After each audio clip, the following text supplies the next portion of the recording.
রাজনীতিতে শেষ কথা বলে কিছু নাই। আপনি দেখেন ওই যে মান্না ভাই যেটা বললেন যে ইসলামী শাসনতন্ত্র আন্দোলন বা ইসলামী আন্দোলন বাংলাদেশ, তাদেরই আপনার সিনিয়র নেতা মুফতি ফজল করিমের আপনি যদি ইউটিউবে সার্চ দেন আপনি দেখবেন ওনার অনেকগুলো কথা আছে জামাত সম্পর্কে, শিবির সম্পর্কে। একটা শিবির সম্পর্কে তো উনি একটা বিখ্যাত কথা, মানে খুব এটা শিবিরের লোকেরা খুবই খারাপ মানে প্রতিবাদ করেছেন, যেটা উনি বলেছেন যে এটা হচ্ছে বেয়াদব, বেআমল এবং উশৃঙ্খল। দেখবেন আপনি এটা আছে। সেদিন আমি দেখলাম যে উনি ডাকসুতে শিবিরের বিজয়কে উনি সেলিব্রেট করেছেন বা ধন্যবাদ জানিয়েছেন। তো কথা হচ্ছে যে রাজনীতিতে সম্ভব মানে হয় যেটাকে অসম্ভব মনে করছেন। আমি কেন সম্ভব বলি, কেন ইউরোপ কি এখন একসাথে বসবাস করছে না সব মিলে? তারা তো একে অপরকে ধ্বংস করেছিল, রাষ্ট্রের একেবারে যুগ যুগ মানে কঠিনতম বিশ্বযুদ্ধের মধ্যে জড়িয়েছিল তারা।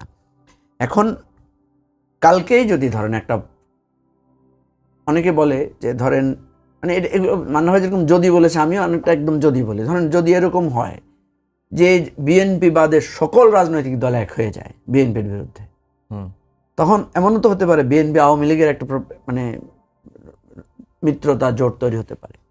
আপনি কি দেখেন নাই যে বাংলাদেশের রাজনীতিতে আওয়ামী লীগের বিরুদ্ধে বিএনপি জামাতের জোট, আবার বিএনপির বিরুদ্ধে জামাত আওয়ামী লীগ জোট হয়েছে? তো কেয়ারটেকার সরকারের আন্দোলনে বেগম খালেদা জিয়া যখন কেয়ারটেকার মানছিল না, তখন তো আপনার জামাত আওয়ামী লীগ একসাথে আন্দোলন করেছে।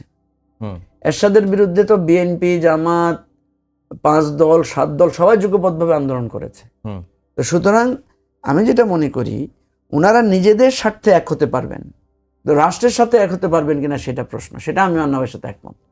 ওনারা নিজেদের প্রয়োজনে ওনারা সব জায়গায় এক হয়েছেন, বারবার হয়েছেন এবং ভবিষ্যতেও হবেন। যদি কখনো এরকম বিপদে পড়েন আবার বিএনপি জামাত জোট হবে, আমি আপনাকে বলে দিলাম।